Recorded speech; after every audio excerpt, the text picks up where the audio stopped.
Assalamualaikum warahmatullahi wabarakatuh. Alhamdulillah, Alhamdulillah. We are blessed to be continuing with our study of the book of Allah subhanahu wa ta'ala. Alhamdulillah, with good health, inshallah. All right, we start off with our intentions for seeking knowledge and teaching. I intend to seek knowledge and to teach, to benefit myself and to benefit others, to remind myself and to remind others, to profit myself and to profit others, to urge adherence to the book of Allah and the sunnah of Rasulullah sallallahu alaihi wasallam, to invite to guidance and to guide to that which is good, seeking the face of Allah, His pleasure, His closeness, His reward, subhanahu wa ta'ala.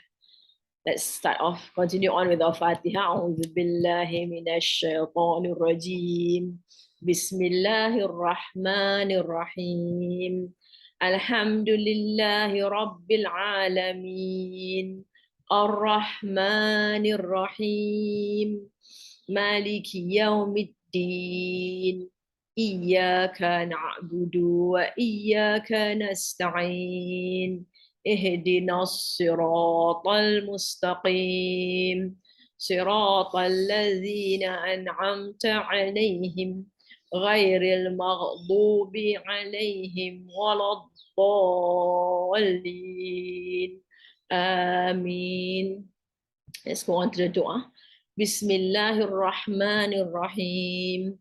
Allahumma nawwir bil Qur'ani basari washrah bihi sadri wa atliq bihi lisani wasta'mil bihi badani wa qawwi bihi jinani wa asri' bihi fahmi bihawlika wa quwwatika fa innahu la hawla wa la قوة إلا بك يا أرحم الراحمين والصلاة على سيدنا محمد وعلى آله وصحبه أجمعين بفضل سبحانك ربك رب العزة عما يصفون وسلام على المرسلين والحمد لله رب العالمين آمين آمين يا رب العالمين بسم الله الرحمن الرحيم رب اشرح لي صدري ويسر لي أمري واحلل عقدة من لساني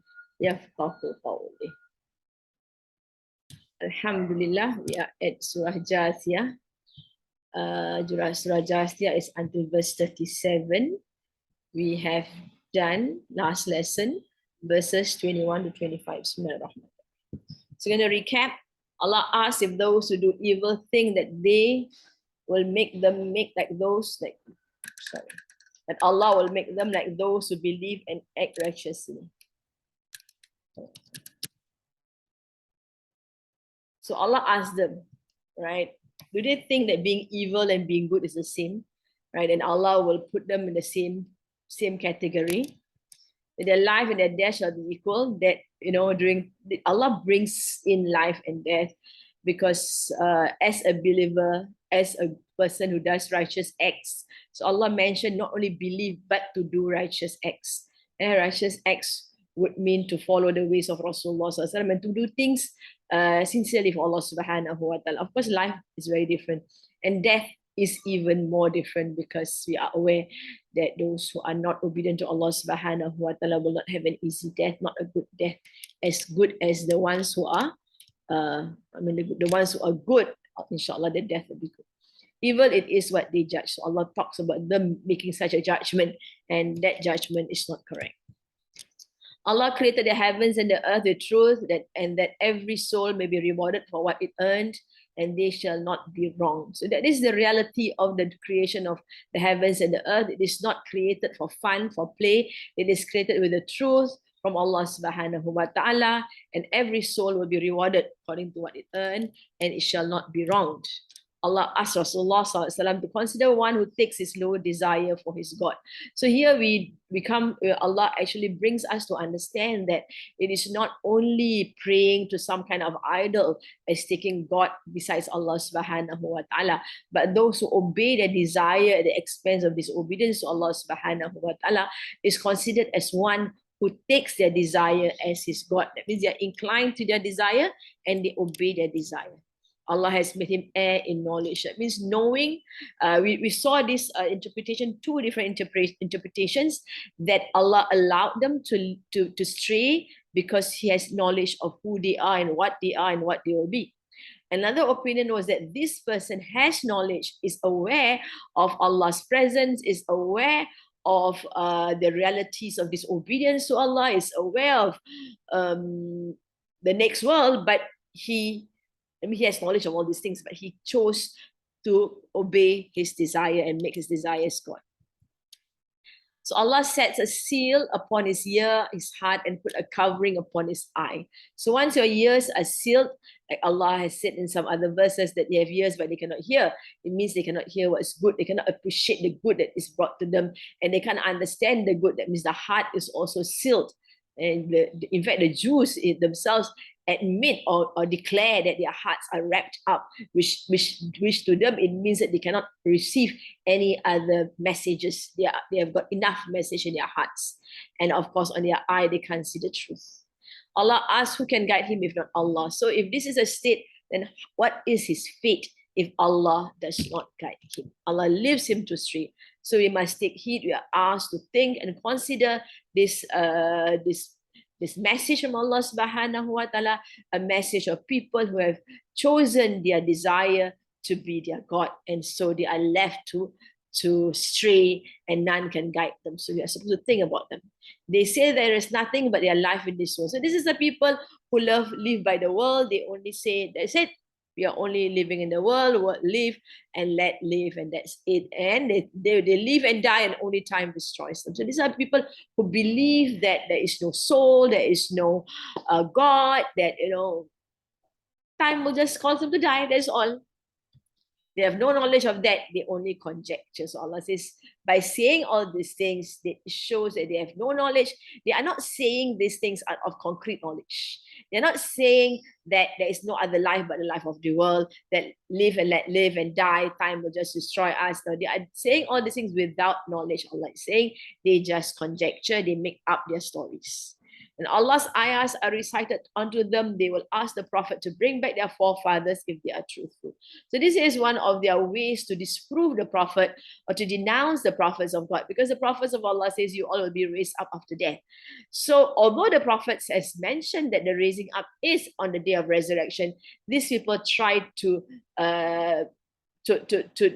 pretend that is not the case. So they are trying to deceive the others around them by saying that this prophet is saying that life can come after death. So if that is true, then bring back their forefathers, right? Of course, Allah is not going to bring back their forefathers because that's not what Allah meant. But they purposely try to misunderstood what the Prophet says to show that he is not truthful in what he said. All right, we go on to the next word in our list. Now we are at verse 26 today. Right, we have another about 10, 11 more verses. Don't think we can finish it today, but inshallah, then we'll continue with Surah Ahqaf. All right, so that is the word jaathiah. We know this is an ism, right? It means kneeling. This is the name of the surah. Qul, say, Allahu yuhyikum. So Allah, so this is an instruction to Rasulullah SAW. Qul, Allahu, so Allah is rafa' here. Yuhyikum, he gives you life. So yuhyi here, from the word haya, haya is life, the ya is he. So this one we know it is mudari. Yuhyikum, kum is you all. He gives you life. Summa, now summa means then, but we've got another word also which we translate as then, that is fa. Summa is then after some lapse of time. Fa is then immediately. So this is a lapse of time. So we know yumitukum from the word maut, and maut you can see yumitukum. The ya here tells us it is mudari, and then it is rafa. Yumitukum from the word maut. He causes you to die. Kum is you all. So he gives you life, then he gives you death. Yumitukum. So that's why summa is used to show that there is some lapse of time before you die. Summa, again, there's lapse of time. Yajma'ukum, he gathers you, again from the word jama' here, and the yajma'u fi'al mudari, and it's rafa' state kum, ila yawmil qiyamah, to the day of resurrection. Ila is to, Yawmil qiyamah. Yawmi is in this jar state because of ila. And then qawmati is qiyamah. Qiyamah is also jar because it's an off structure. So that is why we have the day of resurrection. And then the al-qiyamah is a the, but the in translation goes on to the day of resurrection. Right, we do a little bit of grammar, right, as usual, just to explain some grammatical items so that you all are familiarized, or to revise what you all have learned in grammar in Arabic. Those who are still needs to revise your grammar, you can always go back to our slides with our lessons. We've got a playlist on grammar, Quranic grammar made easy. I hope I tried my very best to make it easy for all of you. Inshallah, if you have any questions, can always come back to me. All right. Qulillahu yuhyikum summa yumitukum summa yajma'ukum ila yawmil qiyamah. La raiba. La is no. Raiba. Raiba and ghaiba is different. So pronunciations are very important. The ra, raiba. If it's a ghain, ghaiba, then it becomes unseen. Ghaib is unseen, but raiba is doubt. And no doubt fihi in it. Walakinna, walakin is but, lekin, right? Lakin, but, walakinna aktharuhum. Of course, it's a wa, it's an and. The lakin is but. To put and but sounds weird in English, right? We don't put two conjunctions together. All right. La raiba fihi. Walakinna akthara from the word kathir, a lot, akthara most of mankind, akthara nasi, so most of people. It's just an off structure here because nas is in its jar state. Now you get jar state only when off structure and all with the huruf jar, and there's no huruf jar here, so this is off structure. And also akthara, there's no tanwin here. So most of people la ya'lamun, not they know. Ilmu alama is to know. Ya'lamun, they know. Ya and waw nun they. So fi'il mudari rafa state. La ya'lamun. La raiba fihi walakinna aktharan nasi la ya'lamun. So pronunciations are very important. So I say it's good to improve on your pronunciation of the Quran. There was a video in which one ustaz from Malaysia, he was mentioning that a lot of people do not stress when they say Sami Allah. It's an ain. Sami Allah. That means, which means Allah hears. Sami Allahu liman hamida. Sami Allah. He hears those who, to one who praises him. But if you say Sami Allah, the is an ain, then it becomes curse to Allah. That's what he's saying. Some people not happy. Allah is so troublesome. Want to pronounce properly. So Allah is forgiving. Allah is forgiving. Try your very best to improve on your reading, inshallah. Qulillahu yuhyikum summa yumitukum summa yajma'ukum ila yawmil qiyamah. So Rasulullah SAW is asked to tell these people, Qul, say to them, tell them this is the reality of your life. Allah is the one who gives them life. Yuhyikum. Now, the Arabs, as we know, believe that Allah is their creator and Allah is the one who gives them life.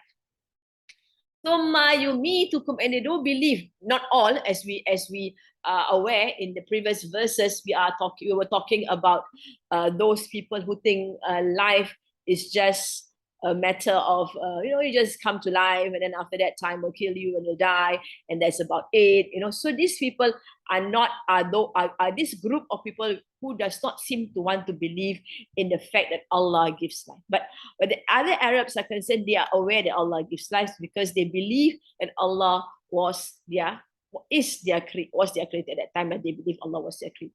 So Allah is the God who creates. That is why in some verses of the Quran, Allah tells Rasulullah SAW, ask them who created the skies and the earth, and they will answer Allah. Because that is their belief. Who yuhyikum.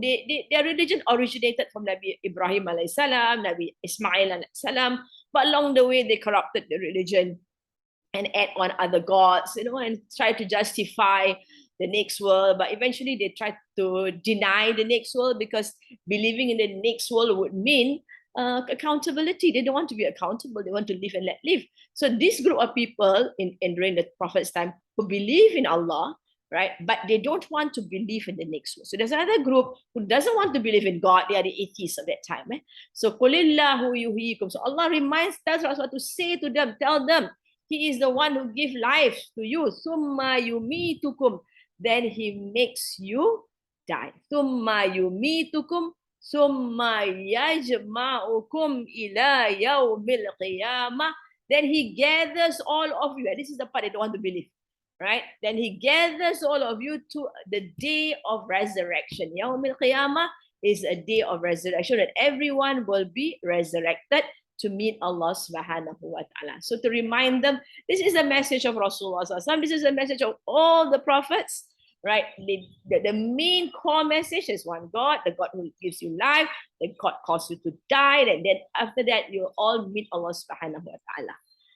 So the system of creation follows an order dominating the world of existence through the will of the wise God, denying which stems from ignorance. Whoever denies this existence of the world, this reality of the world, then they are of those who are ignorant. Now, in the ignorance in the English language would mean they do not have much knowledge.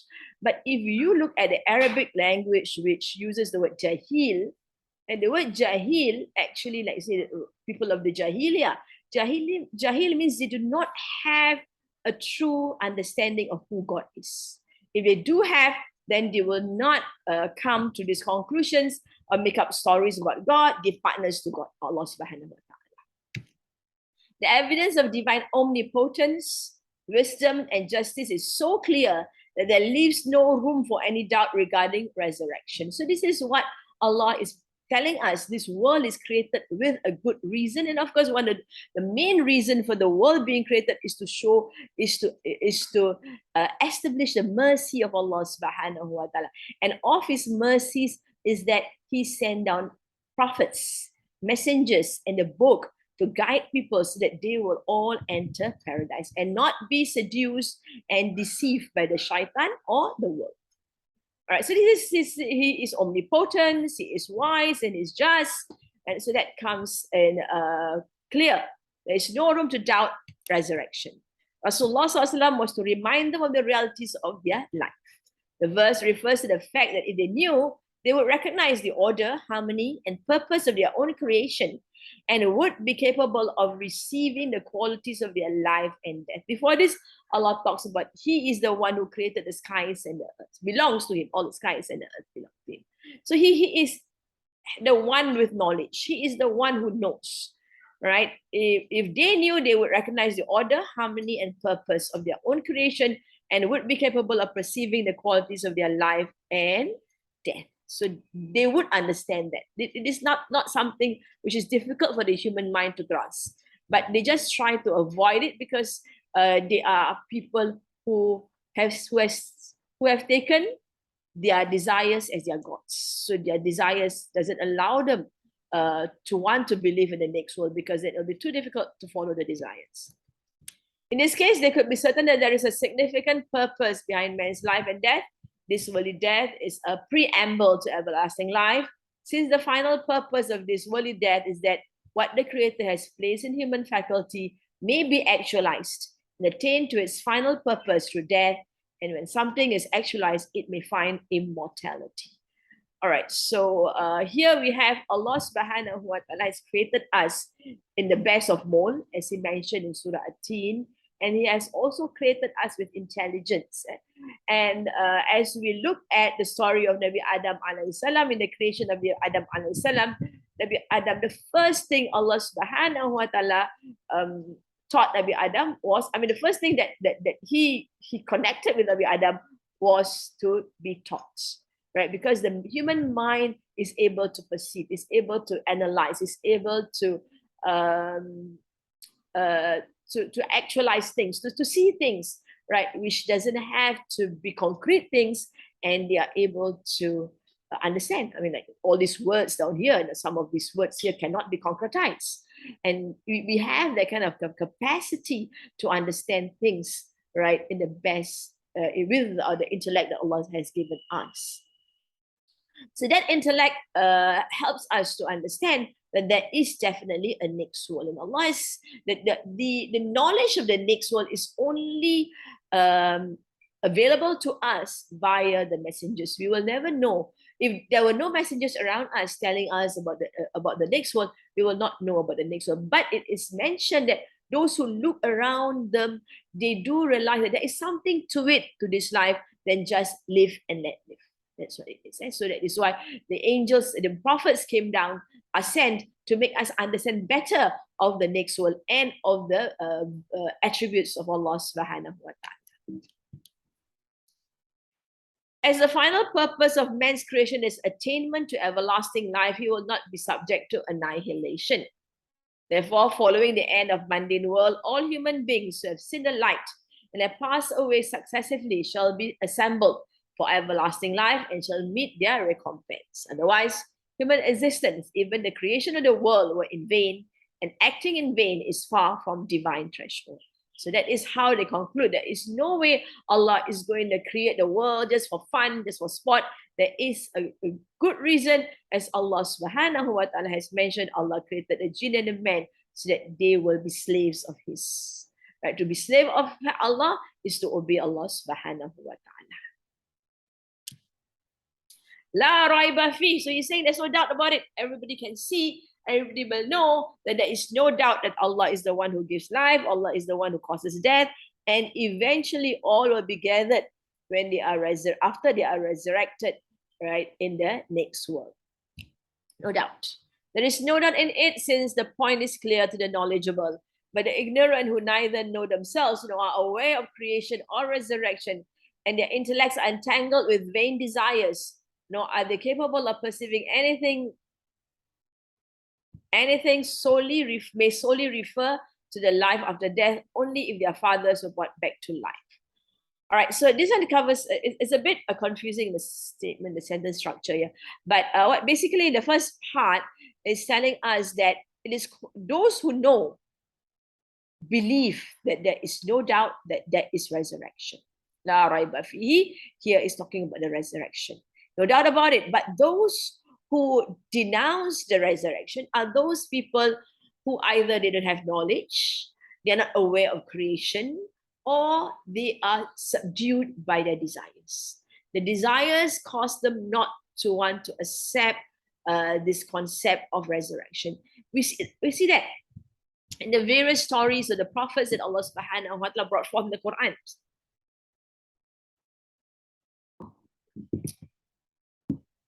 Most, if not all of the prophets, right, were sent down when corruption has taken a certain turn. People are corrupt in many ways. So, and those who are corrupt are mainly the leaders. So the prophets are sent down to help the leaders to see things differently, because they are the intellects. Normally, the leaders of society are always the intellects, right? And to appeal to their intellectual capacity to understand that they have done a lot of wrong in their lives. And they are the ones who actually would fight against the prophets. Not because they don't understand, but because they feel they are threatened by their position. In their, the message of the prophet actually threatened their position. They felt that they cannot be powerful. They will lose their status if they embrace the teachings of the prophets. And also, with their power, most of them will actually abuse their power to oppress those who are of the lower strata of society, right? So that's what it is that caused them not to want to accept the message of the Prophet ﷺ, or they are in doubt of the reality of the next world and of the resurrection. And they can't, nor are they capable of perceiving anything may solely refer to the life after death only if their fathers. So to them, in their attempt to denounce this idea of life after death, they ask the forefathers to be brought back, which we have discussed. It is an absurd thing to ask, right? It doesn't show much of intelligence or understanding of the message of the Prophet ﷺ. The very miracle they want to see done to their fathers occurs before their very eyes. What does that mean? They are asking that their fathers be brought back to life, and yet they are seeing it daily. It is Allah who grants life and causes death. Every day, we see life coming to earth, right? They even see as Allah subhanahu wa ta'ala has brought their attention, right, to the bare ground, and after a rainfall, plants starts to sprout. You see this in the desert quite a lot, right? And from just nothing, and you have sprouts. Like for example, I think in the winter, also those who have been in winter, it's a beautiful how the buds comes out of this very, very dead twigs, dried twigs, look so dry in the winter, nothing at all. And in spring, it's this beautiful, beautiful, small, small, tiny buds coming out. So you have life coming again. So they are seeing all these things, right? From death to life, life to death, right? Death to life would be in the seeds. I mean, you got a very dry bean seeds and you put them in the water and it goes to life. That is brought to life. It's just so amazing. Of course, science have discovered a lot of things. Oh, when the water goes in, you got enzyme, this, that. We all learned this when we were in the younger days, biology classes. But then, who created all these things to allow for this to happen? Who created the oxygen? Who created the fact that the seeds must grow their roots first before they grow their shoots, and then you've got the chlorophyll and everything. This is just amazing when you look at the great creations of Allah subhanahu wa ta'ala. Of course, that's with knowledge, with further knowledge that has been put forth by our scientists who have done research on the various growth of plants and animals. So this before their eyes. There is nothing surprising then that he will bring the dead back to life, gathering them all on resurrection day. In Surah Yasin, there was an argument, right, with the one of those who doesn't want to believe in the day of the resurrection, where he will take the bones and they crumble in front of Rasulullah's eyes. You mean these crumbly bones is going to be raised up again? So Allah subhanahu wa ta'ala taught Rasulullah somehow to reply to them. Right, Azama wa hiya ramim. Qul yuhyiha alladhi ansha'aha awwala marra wa huwa bikulli khalqin alim. Say, the one who originated life will be the one who will bring. Qul yuhyiha alladhi ansha'aha awwala marra wa huwa bikulli khalqin alim. And he is with every of his creation knowing. So there's no surprise. So there's enough arguments brought forth by the Quran to tell us, to confirm that there is resurrection. Why should they entertain any doubt about this when they see it occurring before them? So they're not using their intellect. That's what it means. They're not able to perceive, they're not able to accept this idea of resurrection. وَلَكِنَّ أَكْثَرَ النَّاسِ لَا يَعْلَمُونَ. But most of men don't. Most of men don't know. They don't know. It is lack of knowledge and right understanding which is the real cause of the people's denying the hereafter. Otherwise, it is not, it's coming, but it's not coming, which is against reason, all right? If you are saying that there's no way, that there's no resurrection at all. So what proof and what knowledge do you have, right, to tell you that there is no resurrection? How can you confirm that there is no resurrection? Show me, prove to me that there is no resurrection. So they're not able to. So to deny resurrection, right, without knowledge, and to assert non-resurrection also without, they deny resurrection because they don't have knowledge. But they assert no resurrection despite the fact they have nothing to confirm what their assertion. This is the argument that's being brought forth here. If a person reflects rightly on the system of the universe and on his own self, he will himself realize that there can be no doubt about the coming of the hereafter. Without knowledge, they discount the possibility that resurrection will ever come, while the believers believe that its occurrence is easy and imminent. Allah is the one who creates. He can create anything and everything. There is no way in which He can create. He can bring back to life. If you believe Allah is the creator, then He can do whatever He wants to. Innama amruhu idha arada shay'an ay yaqula lahu kun fayakun. Only that when his command when he wishes for anything is that he says kun fayakun, be, and it is. Right? He doesn't have to go to elaborate methods of causing plants to grow. There's nothing, no need of that. But Allah subhanahu wa ta'ala has put in place, right, systems, right, of the world. But if He wants to defy the system, He can just say kun fayakun, and that's it is going to happen. Right? That means you cannot denounce the fact that Allah can allow anything and everything to happen. Nothing is impossible with Allah subhanahu wa ta'ala. All right, continue on to the next verse. Walillahi mulkus samawat. Wa is and lillah is taught to Allah or belongs to Allah. Mulku is kingdom. Mulkus samawat, the kingdom of the skies. Right, this one is in its jar state, samawat. Right, jar state is female plural. Is always kasrah here, even if it's in nasab state. But in this case, we know it's jar because this is an off structure. The mulku doesn't have a tanwin. Walillahi mulkus samawati wal ard, and the earth. Wa yawma taqumus sa'atu, and a day. Yawma is a day. Taqumus sa'ah. The sa'ah here is female, right? This is female. The ta' marbutah here makes it female. This is our rafa state. So this verb refers to the sa'ah, right? Establishes the sa'ah. The ta' refers to a female entity, right? Sa'ah being a female entity here. Here is qaum. Qaum can be means to establish, to occur, right? Different translations we have there. Walillahi mulkus samawati wal ard. Wa yawma taqumus sa'atu yawma idhin. Yawma idhin. So yawm is that. There's an idhin that makes it that day. Yawma idhin yakhsaruhum. The word khasara. Khasara is to be in loss.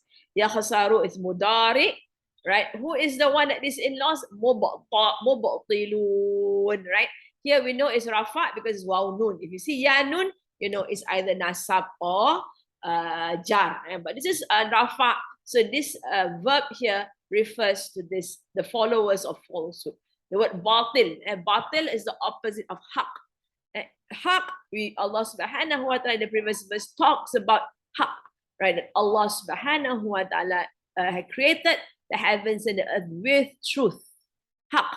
But those people, they don't want to follow the truth, they don't want to listen to the truth, then they are opposite of haq, batil, falsehood. Al-mubatilun, the followers of falsehood. Yawma idhin, that day, yakhsaruna. You are familiar with the word khasara because in our surah wal asri, in al-insana lafi khusr. Khasara. So yakhsaru is mudari and rafa also. So the followers of falsehood will be in loss.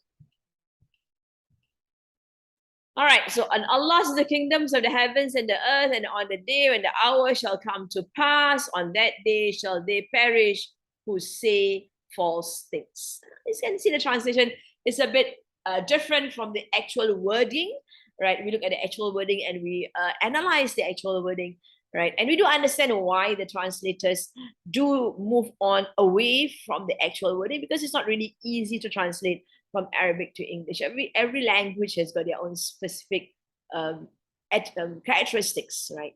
وَلِلَّهِ مُلْكُ السَّمَاوَاتِ وَالْأَرْضِ وَيَوْمَ تَقُومُ السَّاعَةُ يَوْمَئِذٍ يَخْسَرُ الْمُبْطِلُونَ. All right. So Allah reminds people that to Allah belongs the sky. To Allah is the kingdom of the skies and the earth.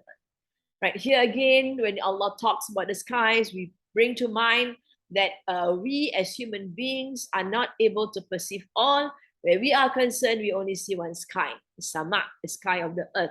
Samawat, so it brings our mind to the understanding of the presence of the seven skies, which are beyond our understanding, beyond our perception. But we are aware it exists, we believe in it, it exists, and it is confirmed by the fact that Rasulullah was brought to the seven heavens. The seven of the heavens, right? All the seven heavens, where during his Mi'raj, where in each heaven he met a particular prophet. In one heaven he met two prophets. I think there was one which there was two prophets.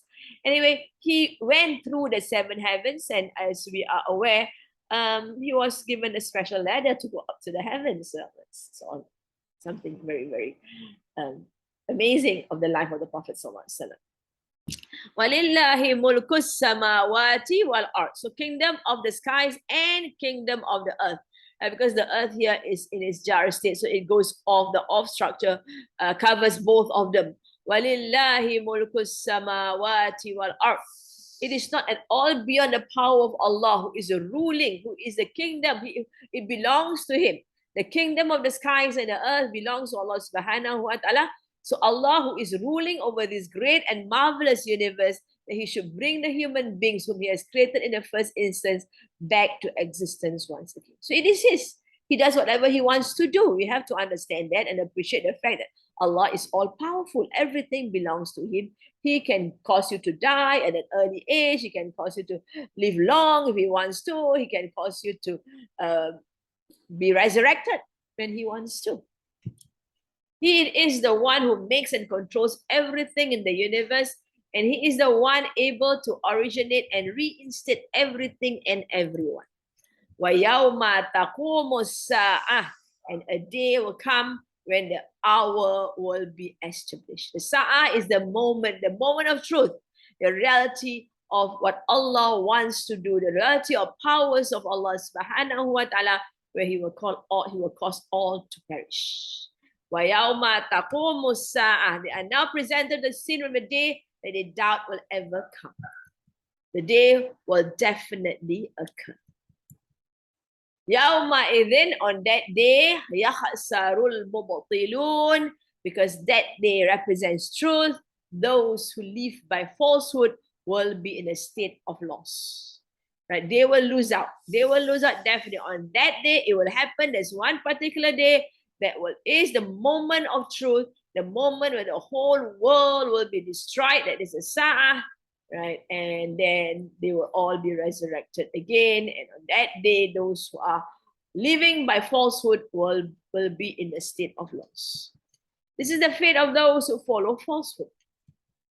Those who disbelieve in Allah and reject the clear proofs and unequivocal evidences that He has sent down to His messengers. They realize that it's enough proof, there is enough evidences. Allah has presented it in the best of ways, not only the best of ways.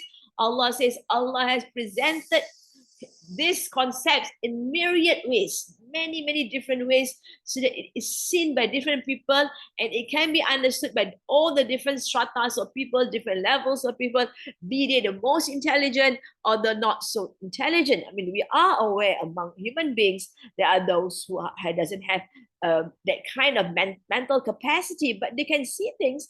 They are aware of the presence of God, of Allah subhanahu wa ta'ala.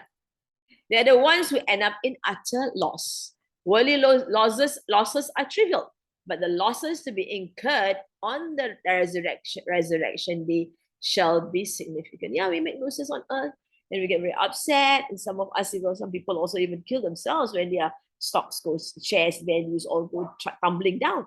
But it's nothing. If you look at the losses of the world, right, it is nothing compared to what you would lose in the next world, because you lose your eternal life because you end up in the hellfire. Those who deny resurrection shall be losers on that day. On the day of resurrection, this world will turn to the other one, and the day of resurrection shall be established, on which evildoers shall be losers, since they spend their life in vanity and ignorance. They do not they do not do things right while they were on earth. Right, they were just into fun and amusement and doing whatever that pleases their desires, and they didn't prepare for the next one. Right, an analogy was given by some scholars that living on our life on earth is like a traveler on a ship. Right, as you travel on a ship, you are brought to an island, and this island has got lots of things. You are told you have a destination to reach. So you take whatever you can that will prepare you for a good destination, and the next one that will make things good for you at your destination.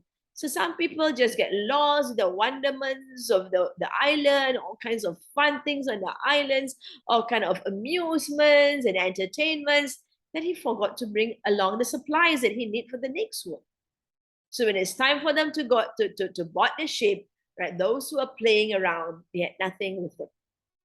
And so they are losers, because they will have it difficult on their journey back, not only on their journey back, but at the destination itself. They have nothing to bring along with them to live a good life at the destination. So that's what it is. This world resembles a commercial center, and life is a merchant's capital from which he is supposed to accrue other worldly gains, pure everlasting life, and spiritual stations. All right, here is another analogy given that it's like a commercial center, and we are merchants. Rasulullah has mentioned that we are here having transactions, right? That is why our life is called a deen. Our religion is called deen, from the word dine, which means we are given, dine means a loan. We are given a loan, and we are supposed to use it the best of ways and return it back. And you'll be questioned on how you manage that loan that is given to you. It's a bit different from the loan, right? People don't really question, but you will be questioned in the next world. That is why it's called Yawmuddin, a day in which you will be questioned on what you were taken, the loan that you were given. All right, so you're supposed to accrue. The world is necessary for us to accrue gains, other worldly gains. That means the gains that will make us good in the next world, right? If you do our sadaqah, we do our prayers 5 times a day, we add on if we can, whenever and as and when we can. Rasulullah Sallallahu Alaihi Wasallam has told us, never miss 3 things. This is not wajib, but he has encouraged us. Duha, right? At least 2 raka'ats, if not 4 or 8. 8 is the maximum that they do normally. And 3 days of fast in a month, right? So, and he says, good to do it on the white nights, that means 13, 14, and 15, or else any 3 days is good in a month. And pray the witr prayer before you sleep. Witr prayer before you sleep. So these are the 3 things, but it's not wajib, right? But those who wish for more good in their life, in this world and in the next world, would want to abide by the teachings of Rasulullah Sallallahu Alaihi Wasallam, because we believe that he has brought lots of gems for us to benefit from and to, inshallah, have a pure everlasting life in the next world and spiritual stations. And of course, spiritual stations are not only confined to the next world, it is also for this world, where people are blessed with various stations in life where they have a sense of closeness to Allah subhanahu wa ta'ala. They're given special positions where they are actually able to reach Allah subhanahu wa ta'ala. Even in this world, where it is said that those people with pure hearts who are doing everything and anything for Allah subhanahu wa ta'ala, when they raise their hands for takbir in salat, they actually will be transported to the throne of Allah subhanahu wa ta'ala. So that's where they get lost in their salat. They're no more in this world during their salat, which is a moment of connecting with Allah subhanahu wa ta'ala. All right, failure to accrue gains despite the availability of the capital of life to him may be likened to a bankrupt merchant having lost his capital without accruing any gain from his worldly life. So that's basically it, right? You're given lots in life and you can use it to gain the maximum for the next world and also this world. When you are following the teachings of the prophets of Allah, you will be happy in this world and happy in the next world. Without, you can't do a lot of things in this world, but those things are not necessary. There will be nothing in store for him except rue and regret for having lost his capital. Watara, and you see, wa is and, ta is the you, root word is ra'aya. So you guys cannot see the alif and the ya is all absorbed, right? So I call weak letters which are not seen. Watara, and you see kulla, every, so because the kulla is nasab, because the thing that you see, so it's nasab. Kulla ummatin is actually an off structure here, because you see ummatin as in its jar state, and kulla is not an huruf jar, right? So it's kulla ummatin, every of nation, every one of the nation. That's what it means. Watara kulla ummatin jaathiah, kneeling. That's a nasab to emphasize their state. They will all be kneeling. Jaathiah, kullu, every, ummatin, of nation, every one of the nation. Da'a is called from the word da'a. Da'a is to call. The two, right, is passive, shows it's passive, is called. Every nation is called ummatin, because it's ummah, again talking about the ummah, right? And the ta here refers to the ummah, female again. Kullu ummatin tud'a ila kitabiha. Ila is to, kitab is book, ha is its book, it referring to the ummah, a female entity. Ha. وَتَرَى كُلَّ أُمَّةٍ جَاثِيَةٍ كُلُّ أُمَّةٍ تُدْعَى إِلَى كِتَابِهَا. Al-Yawma, today. So the word Al-Yawma is always translated as today, not the day, today. Tujzauna, from the word jaza, jaza is paid, but it is passive. You will be paid, right? You all will be paid. Tujzauna ma, what kuntum, you were. All right, kuntum is you were. Ta'malun, amal, amal is do, you were doing. Al-yawma tujzauna ma kuntum ta'malun. And you shall see every nation kneeling down. Every nation shall be called to its book. Today you shall be rewarded for what you did. All right, Allah subhanahu wa ta'ala asks, and watara, and you see, kullu ummatin jaathiah. This is in the resurrection day, right? We were talking about the resurrection day. This is going to happen. Everybody will be gathered to Allah subhanahu wa ta'ala. He is the creator of the skies and the earth, right? And so he will call everybody down, right, for resurrection. Resurrection, there is no doubt about resurrection, is going to happen. And this is what Allah says on the day of resurrection. You will see every single nation kneeling, jaathiah, kneeling, fearful of the tremendous calamity and events. It was said that this will occur when hellfire will be brought forth, for she will exhale once and everyone will fall to their knees, including Ibrahim Khalilullah. So even the great Prophet Ibrahim alayhi salam will be on their knees because of the great fear of that day of resurrection.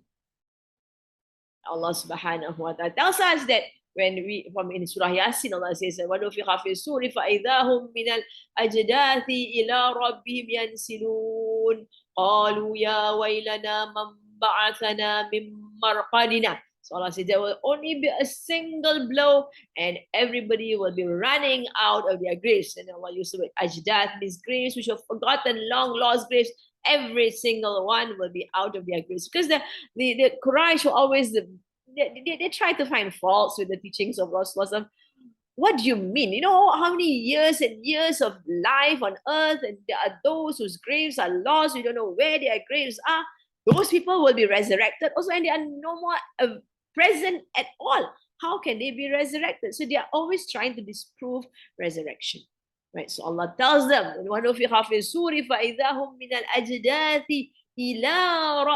from their graves, they will go to their Rabb. They will run and rush their Rabb. They will say, oh, woe to us, woe to us. Who is the one who raised us up from our graves? And they use the word, another word is used for the grave, marqadina, which means a place which is temporary. You will stay in the grave for a while, but you will be raised and you will meet Allah subhanahu wa ta'ala. He will proclaim, so Nabi Ibrahim alayhi salam will proclaim, myself, today I will not ask you, O Allah, but about myself. And even Isa alayhi salam will proclaim, today I will only argue before you on my own behalf. I will not ask you about Maryam who gave birth to me. So this is a state that every single one depicting the prophets themselves will only be concerned about themselves, not about anyone, right? Not about their families, right? Because where Ibrahim is mentioned here, because the Jews tend to believe that their connection with Ibrahim alayhi salam would actually be a source of salvation for them. And the Christians, we know, they believe that by accepting Isa alayhi salam as God, or Son of God, then they would be saved and be admitted into Jannah. So they believe, but here Allah says no. Though the word tara is singular, however, is addressed like alam tara, can also be general. Here, contextual evidence shows that this is the case here too. That means you all will see, everyone will see. It's a general thing, it will be seen. Right? The words kulla ummah refers to the fact that on that day, everyone, believers as well as disbelievers, righteous as well as wrongdoers, will be gathered. No one will be given exception in this attendance. Kulla, every single nation. Ummah. That is the dread and terror of the plane of resurrection.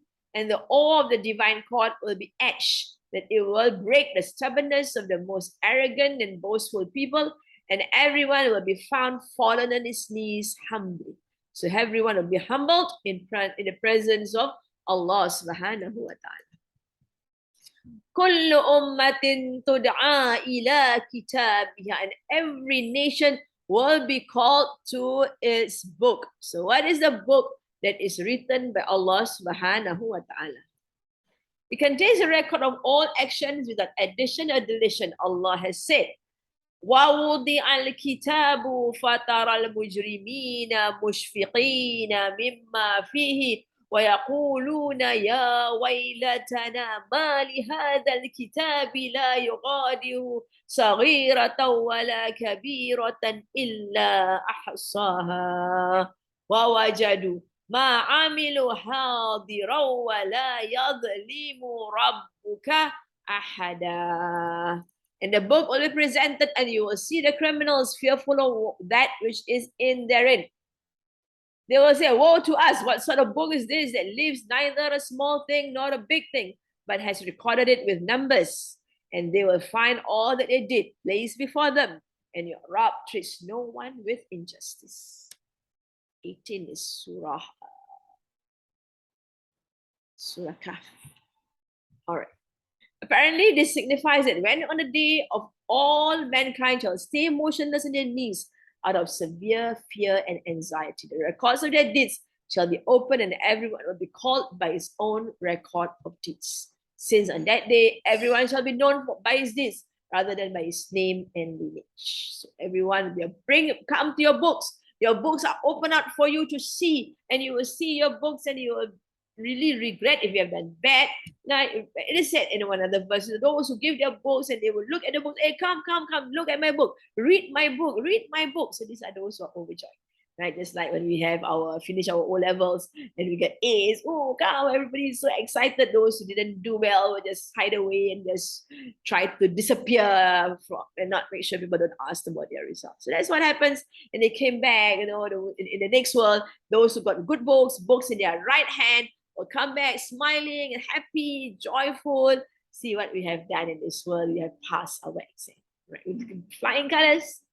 Those who have failed will be so down, face will be so black, and they will be so unhappy, fearing the consequence of their actions. What lies ahead, right, is definitely hell.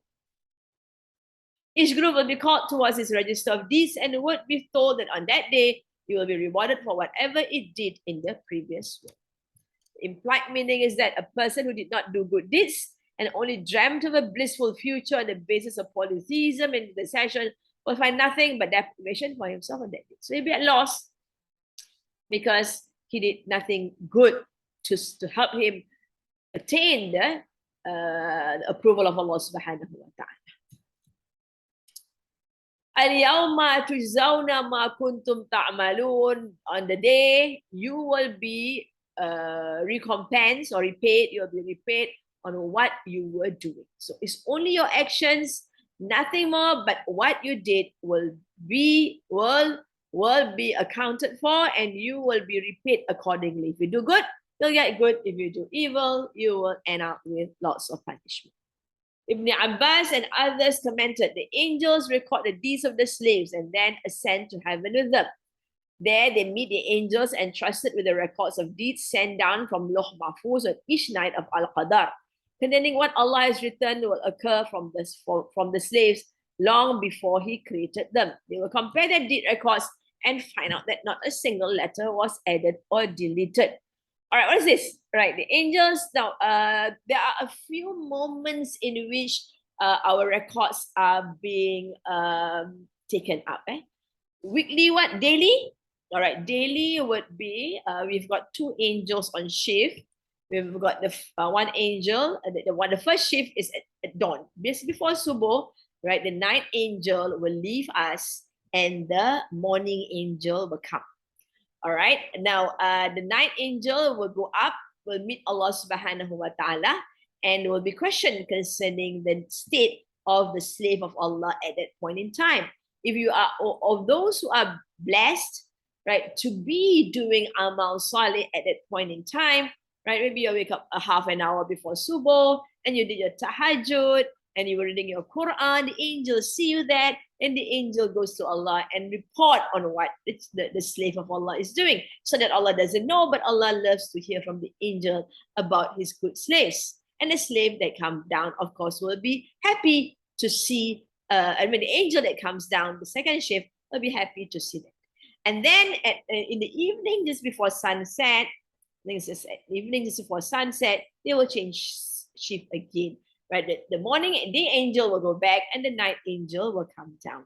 And so again, the same thing happens. So that is why the Quran, in the Quran, we are advised to make our zikrs or remembrance of Allah right before dawn, because it's witnessed, as mentioned. Those who said the Quran before dawn is witnessed, and we are encouraged to do lots of ibadah between after our subuh prayers, right?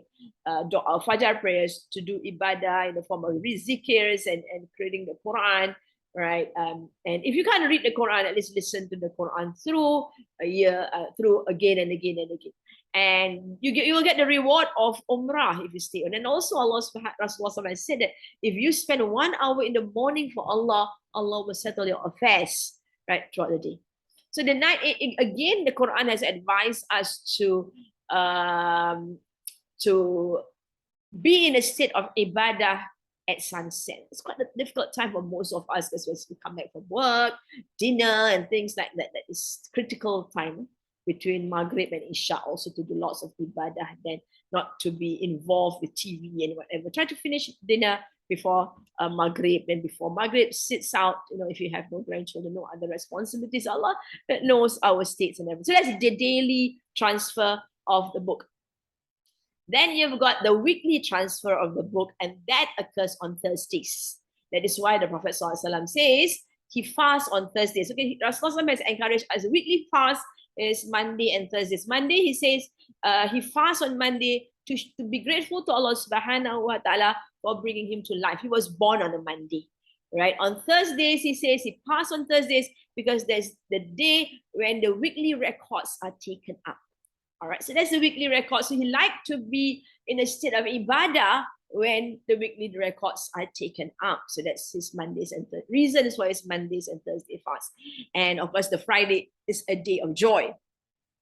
If you want to fast on Friday, you're advised to make it to Thursday and Friday, or Friday and Saturday, and not Friday alone. Not very encouraged to fast on Friday alone unless it falls on Arafah or things like that. Then you've got the yearly collection of books, and that, according to many traditions, is, and some traditions, right, is on the 15th of Sha'ban. Inshallah, or 15th of Sha'ban will occur this Wednesday. Then the Wednesday is 15th of Sha'ban, but the night of the is on the Tuesday night. And so after Maghrib, most of us have been advised by our scholars to recite 3 Yasins and make the du'as accordingly after each recital or before each recital of the Yasin. And so that's the 15th of Sha'ban. And most people would fast on the 15th of Sha'ban. And of course, there are those who would want to fast on the white nights, which is 13th, 14th, and 15th of the month. All right, so this is where our records are. Let's say saying that the angels entrusted with the records of deeds sent down from Allah Mahfuz. So there are angels who bring the message up to the heaven, then another angel will bring down, they compare the message. Of course, every single thing that Allah predicts that you will do is in the Allah Mahfuz. All right, so Allah has said that they will be recompensed, heaven or hell, right, according to their actions. Allah will not wrong a single. Al-yawma la tudlamu nafsun shay'an wa la tujzawna illa ma kuntum ta'malun. This is from Surah Yasin. On this day, Allah will not wrong anyone. They will only be recompensed according to what they do. In kuntum ta'malun. Al-yawma la tudlamu nafsun shay'an wa la tujzawna illa ma kuntum ta'malun. All right. Hadha kitabuna. This, our book. This kitabuna, our book. Yantiqu speaks alaykum bilhaq, against you with the truth. So this book, they are all running towards the book. right? Yantiqu from the word nataq, and nataqa is actually a way of speaking, right? Usually from an inanimate object or a special way of speaking. Actually, we are quite used with the word qala, I say, right? It's a word there. So it's yantiqu is natiq. Natiq is another word to means to speak. هذا كتابنا ينطق في المضارع رفع عليكم on you بالحق with the truth. Inna, surely we know there's two words there. Inna, without the alif is just inna. The nun alif is another word which is we, and combined together we have the shaddad. Inna, surely we, kunna, we were. Kun is were, kunna, the na at the end is fi'l madi here. We were. Root word is kauna, kunna, kuntum is kauna, kawa. Nastansihu, from the word nasaha. Nasaha here means to transcribe. Nasaha also means to change, to remove what is wrong and to change it with the right. The na is a we, the word is nasaha. This is an ista structure, right? To seek time to seek in transcribing. Ma kuntum, what you were, ta'malun, amal, doing, what you were doing. In some translation, it says what you used to do, but it's okay, it has the same idea. This is our book that speaks against you with justice. Surely we wrote what you did. And the word wrote is used here. Here is tansih, nasaha, the root word here. All right, wrote is always yaktub. هذا كتابنا ينطق عليكم بالحق. The book will speak against you. The book from Allah subhanahu wa ta'ala will speak against you. Oh, sorry. I did miss a word. Thank you for alerting me. I think هذا, this, or the notebook. Oh, sorry. The note itself, is it not in my lessons? Here I'm fine, eh? So it is your notes. All right. Most probably I might have sometimes you use a computer, you know, they accidentally delete words for you. So there's no hadha. There's supposed to be a hadha there. All right, add on the hadha in your notebooks. Hadha kitabuna, this our book. Yantiqu alaykum bil haqq. It's really very frightening, you know. You imagine that day, you know, you are called to the book, to your book, and then Allah says, this you will be punished only according to what you do. And this is our book. The book belongs to Allah. It's not your book, it's our book now, because everything belongs to Allah. And it's gonna speak against you. It's gonna tell everything that you did that is wrong. All of them belonging to different communities, races, and generations that split into two groups, believers and disbelievers. For there is no other banner to raise on that occasion. So on that day, either you are good or you are bad, full stop. Either you believe in Allah or you disbelieve in Allah. Of course, among the believers, there are those who commit sins, but then that will come later. One is Allah's party and the other is Shaitan's party. Shaitan has been very, very convincing. He has been successful in bringing people away from the message of Allah subhanahu wa ta'ala, from Allah subhanahu wa ta'ala. Inna kunna nastansikhu ma kuntum ta'malun. Because Allah says just now in the previous verse, you will only be repaid according to what you did. So this is the proof of what you did. Right? Allah used the word we here also to represent that the angels were around and we were, so there's emphasis there in surely we were transcribing whatever you were doing. So every single thing that you did has been transcribed, right? You cannot argue against it.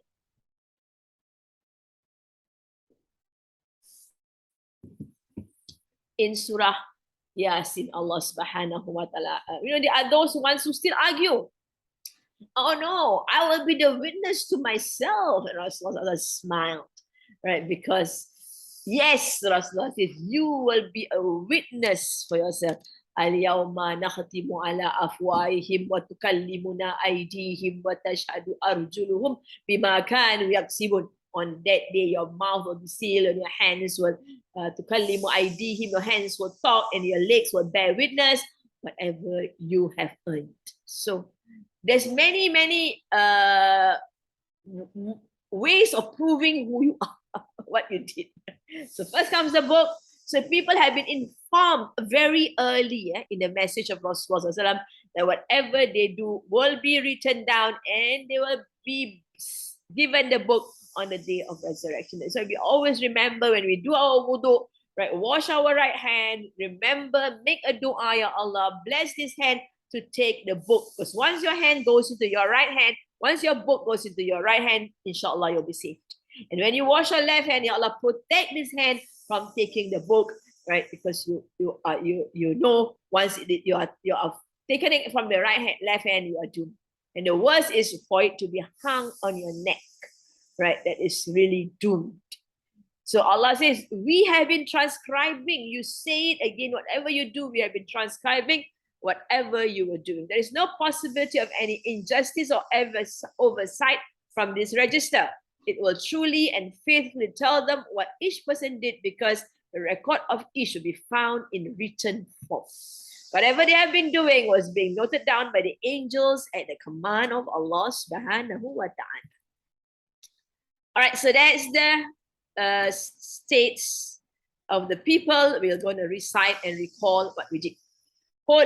قل الله يحييكم ثم يميتكم ثم يجمعكم إلى يوم القيامة لا ريب فيه ولكن أكثر الناس لا يعلمون ولله ملك السماوات والأرض ويوم تقوم الساعة يومئذ يخسر المبطلون وترى كل أمة جاثية كل أمة تدعى إلى كتابها اليوم تجزون ما كنتم تعملون هذا كتابنا ينطق عليكم بالحق إنا كنا نستنسخ ما كنتم تعملون. All right, so these are verses, strong verses, right, to remind people of the day of resurrection and the reality of the day of resurrection and how it will occur and what will happen on the day of resurrection. Next word, بِمُسْتَيْقِنِينَ. Now, this word looks really long, but it's a word that most of us would know. All right, let's look at, let's break up the word. Right, the ba is of course a preposition. It could be of, with, Bismillah. The ba also is in, be, ba, with. Right now, mustayqinin. We've got the mim. The mim is a person. Right, so that's why you have those. Mu. All right, and the root word here is yaqin. Ya qaf nun. Yaqin, and every one of us knows the meaning of yaqin. How do we know that it is yaqin? Because you see the ista structure, the sin and ta. The sin and ta is seeking conviction, seeking certainty, right?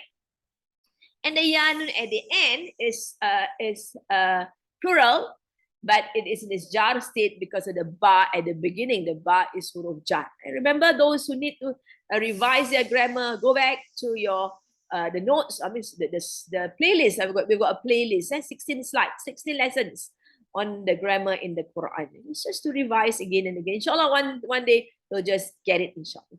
Right. I'm not saying it's easy, although I've titled it Quran Grammar Makes Easy, but maybe it's not really that easy. But inshallah, Allah, through du'as and believes that you can do it, you'll be able to do it, inshallah. But mustayqinin. All right, so we already analyzed that word. Be mustayqinin.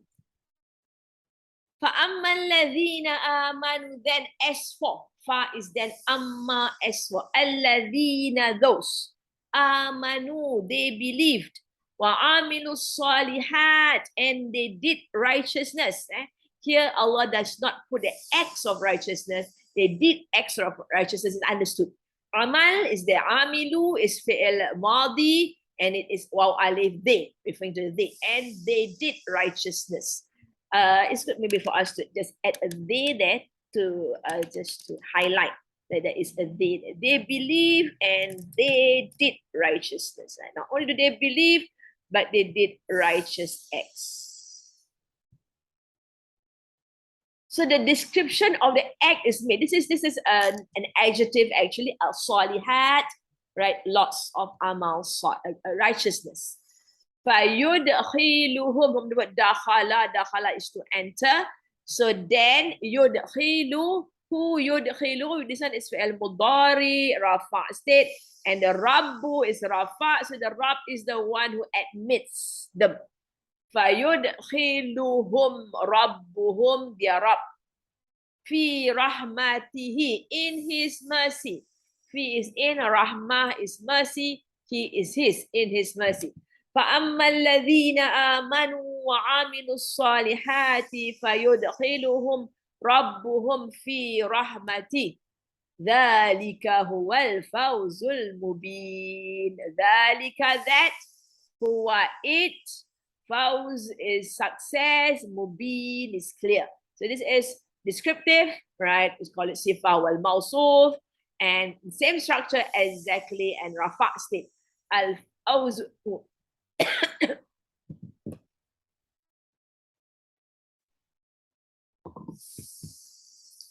ذَلِكَ هُوَ الْفَوْزُ الْمُبِينُ.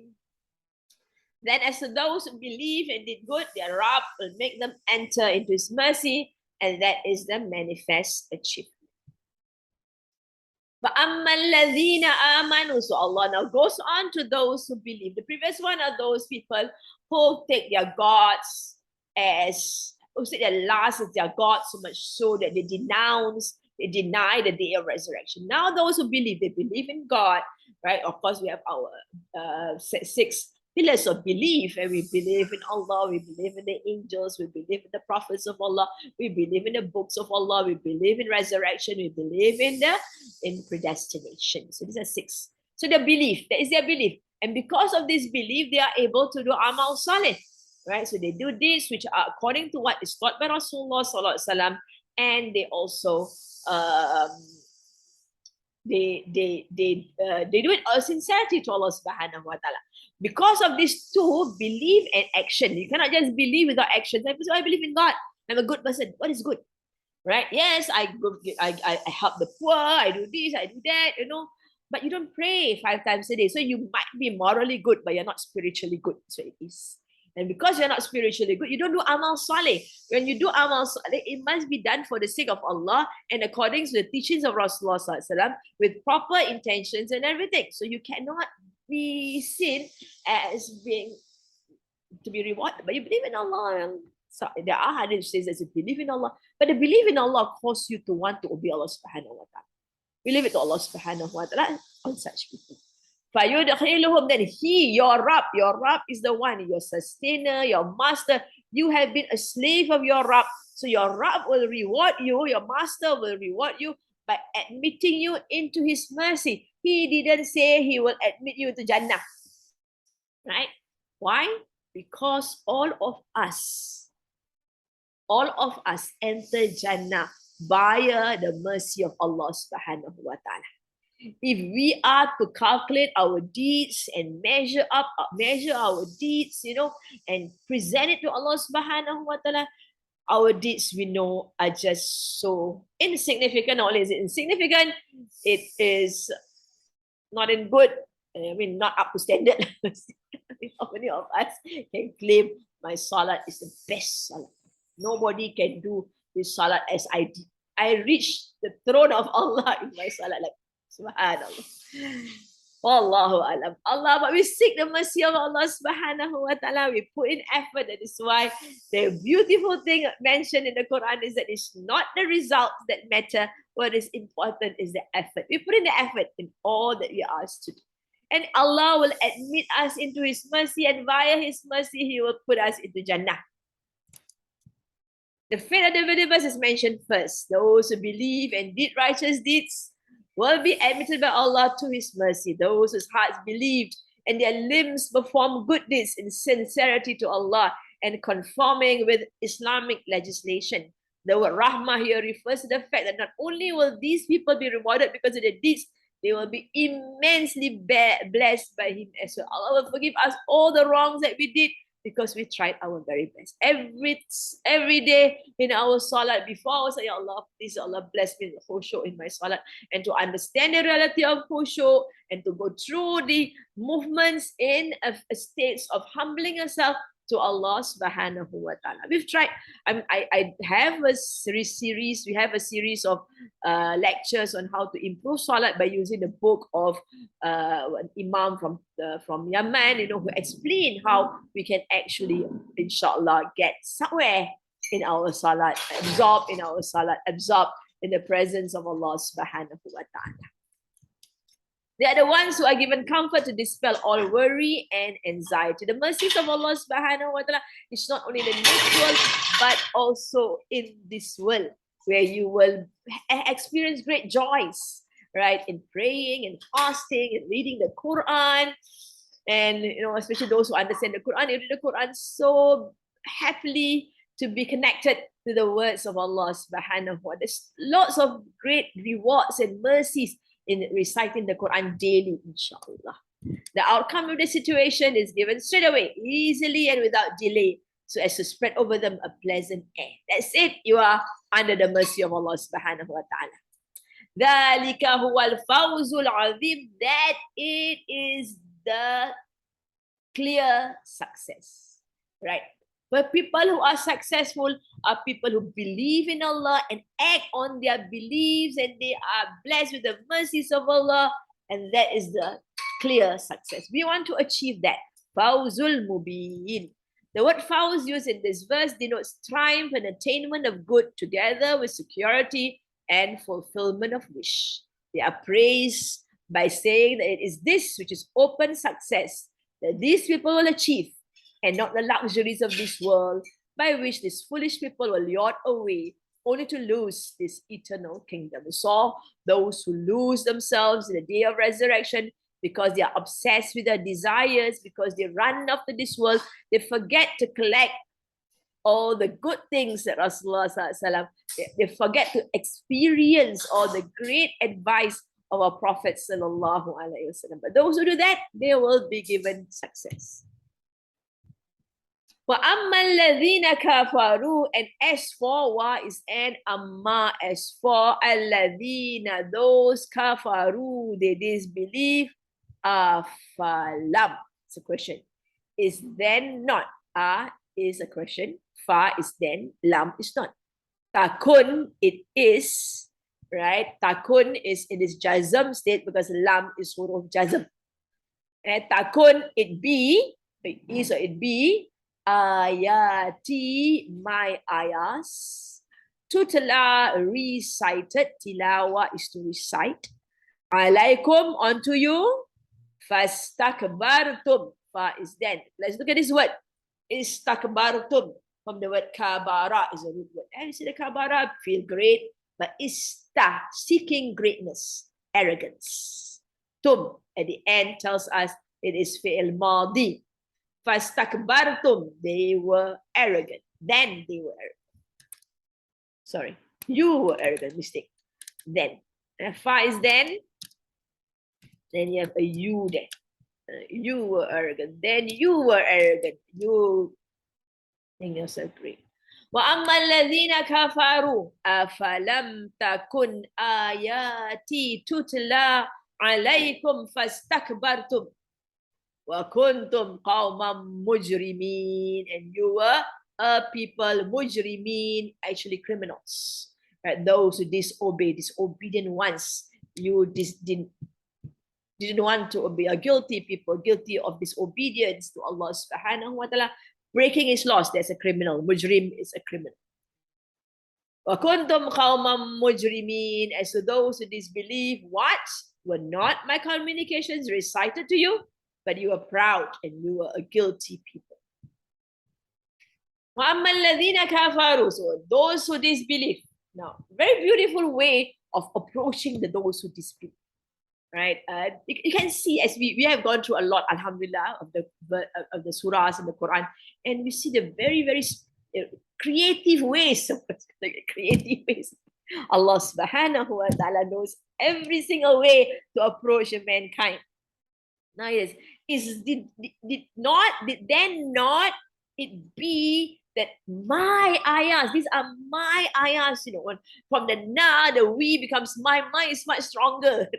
Now of course there's majesty there, but my creates that connection. My ayah recited onto you, right? Wa ammal lazina kafaru afalam takun ayati tutla alaikum. They will be admonished and criticized with this statement. It's a very strong, powerful criticism, right? Right from the beginning, the ayahs were recited to you. That means you heard the ayahs. You are given the intellect. You could think about the ayah, but you're not thinking. And you denounce, you deny it. You didn't want to obey what is in the words of Allah subhanahu wa ta'ala. My ayahs, Allah says. They will be reminded of how Allah sent messengers who put in efforts to guide them to salvation.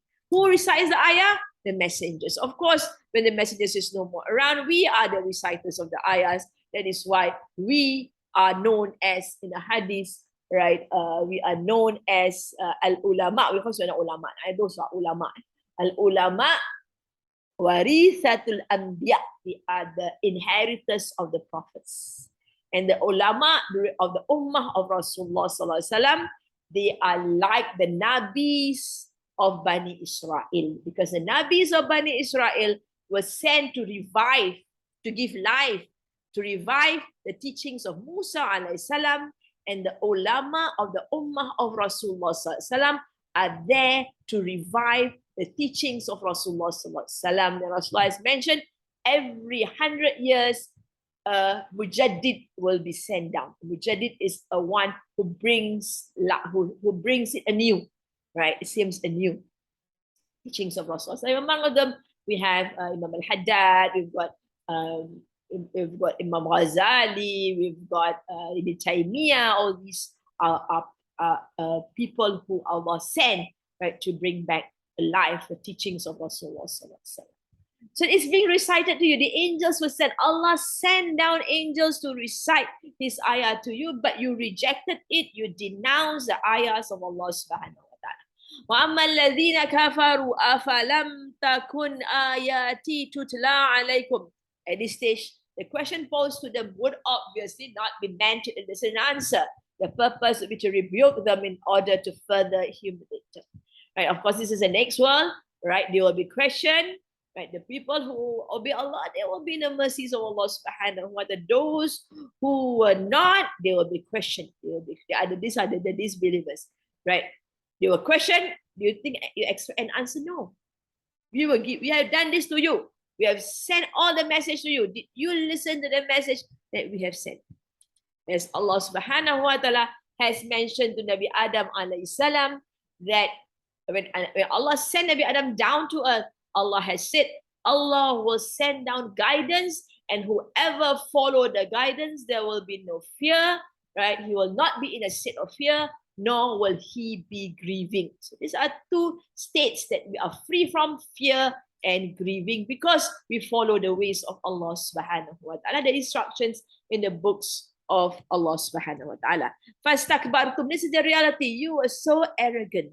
You are full of yourself. We tell you, we have recited the ayahs. This is my ayahs.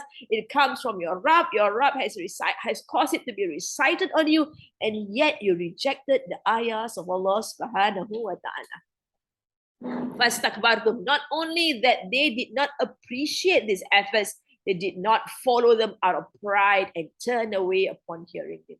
They don't care. They don't value these words of Allah subhanahu wa ta'ala, which serves to enlighten them. They're not interested. And they turn away in pride and they leave half and a puff, is what they say. You thought it was below your dignity to believe in Allah's revelations and submit to them and consider yourselves to be above subjection and servitude. I don't want to be subjected to such rules and regulations. I'll do what I want to do. Just like the people of Nabi Shu'aib, when he says that you should observe, measure, and do things properly. And, this is what religion is, this that controls what we do with our money. That's what you see in the Quran. To be a slave of Allah. No, I'm not going to be a slave of anyone. But they don't realize that they are slaves of their desires. وَكُنْتُمْ قَوْمًا مُجْرِمِينَ, and you were talking directly to them, and you were, was it not recited to you? Right, you denied it, you were arrogant, and you were a people that disobeyed. You were a people that break laws of Allah subhanahu wa ta'ala. They were criminals by their actions as well as the denial that their hearts contain. They go against what Allah has asked them to do, and their hearts deny whatever is good in the Quran. Now they are sinners. Whenever the Prophet said unto them that divine promises would be true and there would be no doubt regarding the resurrection, they replied that they had not found it to be true and they disbelieve in such an hour. That's what they say. I don't think. That's what proof have you got? Bring back our fathers. That's what they would say. وَإِذَا قِيلَ إِنَّا وَعْدَ اللَّهِ حَقٌّ, and when it is said, وَإِذَا, and إِذَا is when, قِيلَ was said, Inna surely wa'dallah, the promise of Allah, haqqa, true. Wasa'atu la raiba fiha, and the hour, no doubt in it. Right? Wasa'a, we know the sa'a, la, no, raiba, we had gone through this word before, fiha, in it. Wa idha qila inna wa'dallahi haqqu wasa'atu la raiba fiha. Qultum,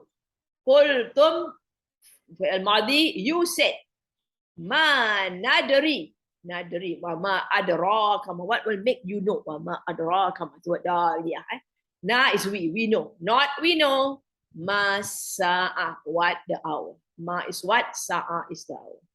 Inna dhunnu, only, not, it says, it's not, because it's an illa. So when in and illa, the in becomes not we think, dhan is to think.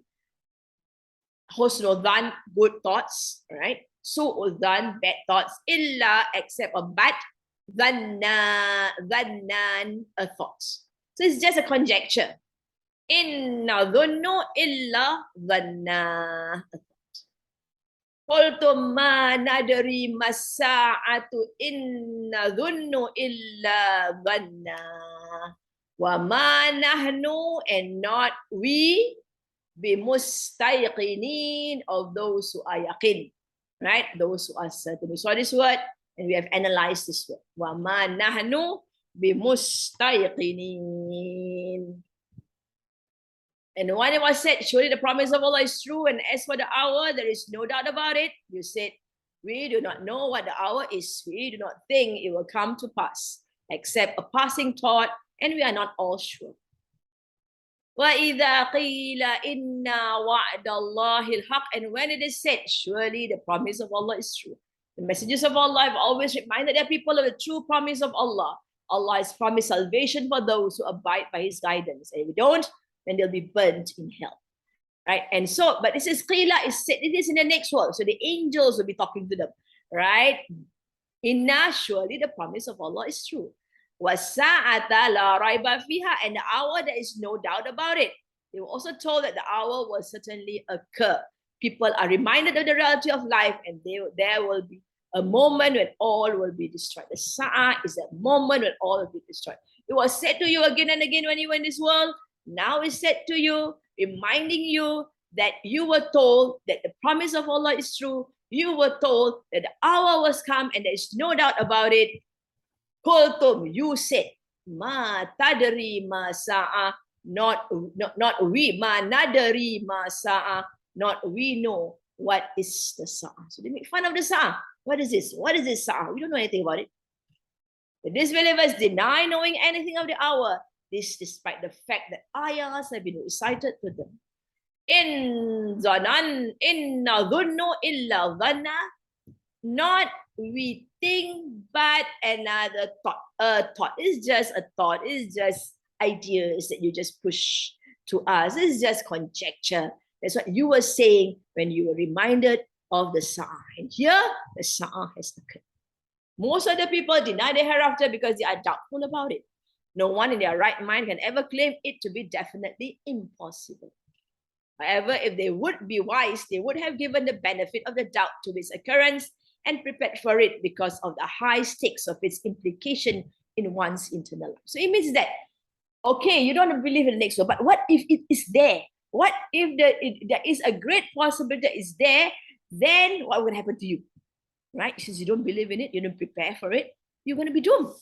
Right? So they are saying that it's just a conjecture, right? As mentioned again before this, that they did not say it out of real knowledge. Even if they were not certain about the hereafter, they could have made some small sacrifices of their worldly desires and prepared for the hereafter for the eternal success. It would have been paying a small premium for a huge and everlasting gain, but they fell for the little benefit of the world and sacrificed their eternal success. And this is all that you all said in the previous word. And you said, not we of those who are certain, we cannot be sure that it's going to happen. The people mentioned in verse 24 above were those who denied the hereafter openly and absolutely. Here, those who are not sure of it, although they do not deny its possibility because of conjecture. So they are saying that there's two groups. One said, no, there's no day of resurrection. Another one says, well, I think it's just a thought. I don't think it's really there. But basically we are not really convinced of it. But he then said, no. Apparently, there is a vast difference. There are two groups in that one of them denies the hereafter absolutely, and the other regards it as possible on the basis of conjecture. But as for the results and the final end, there is no difference between them. But the moral consequences of the denial of the hereafter and lack of the faith in it are the same. So whether you deny it or you are uncertain of it, you end up disobeying Allah subhanahu wa ta'ala. Person, whether he believes in the hereafter or lacks faith in it, will in either case be inevitably devoid of the feeling of accountability before Allah, and this lack of feeling will necessarily involve him in the error and deviation of thought and action. So that is the reality of not believing in the next world. Only faith and belief in the hereafter can keep a man on the right track in the world. In the absence of it, both doubt and denial give him a similar attitude of irresponsibility. And since this same attitude of irresponsibility is a real cause of man's being doomed in the hereafter, therefore, neither the denier of it can escape hell, nor the one who lacks faith in it. Right, I'm going to stop here. We've got another 4 more verses to go. Inshallah, next week we will continue.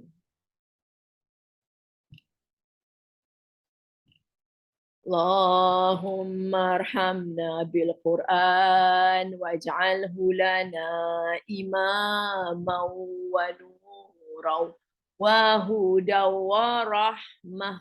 اللهم ذكرنا منه ما نسينا وعلمنا منه ما جهلنا وارزقنا تلاوته آناء الليل وأطراف النهار واجعله لنا حجتي يا رب العالمين. اللهم استودعك ما علمتني فردده إلي وقت حاجتي إليه فلا تنسينيه يا رب العالمين. بسم الله الرحمن الرحيم. الحمد لله رب العالمين والصلاة والسلام على سيدنا محمد وعلى آله وصحبه أجمعين. ربنا انفعنا بما علمتنا ربي علمنا الذي ينفعنا ربي فقهنا وفقه أهلنا وقرابات لنا في ديننا مع أهل القطر أنثى والذكر. بسم الله الرحمن الرحيم. والعصر إن الإنسان لفي خسر إلى الذين آمنوا وعملوا الصالحات وتواصوا بالحق وتواصوا بالصبر. سبحانك اللهم وبحمدك نشهد أن لا إله إلا أنت نستغفرك ونتوب إليك. سبحانك اللهم وبحمدك نشهد أن لا إله إلا أنت نستغفرك ونتوب إليك. سبحانك اللهم وبحمدك نشهد أن لا إله إلا أنت نستغفرك ونتوب إليك.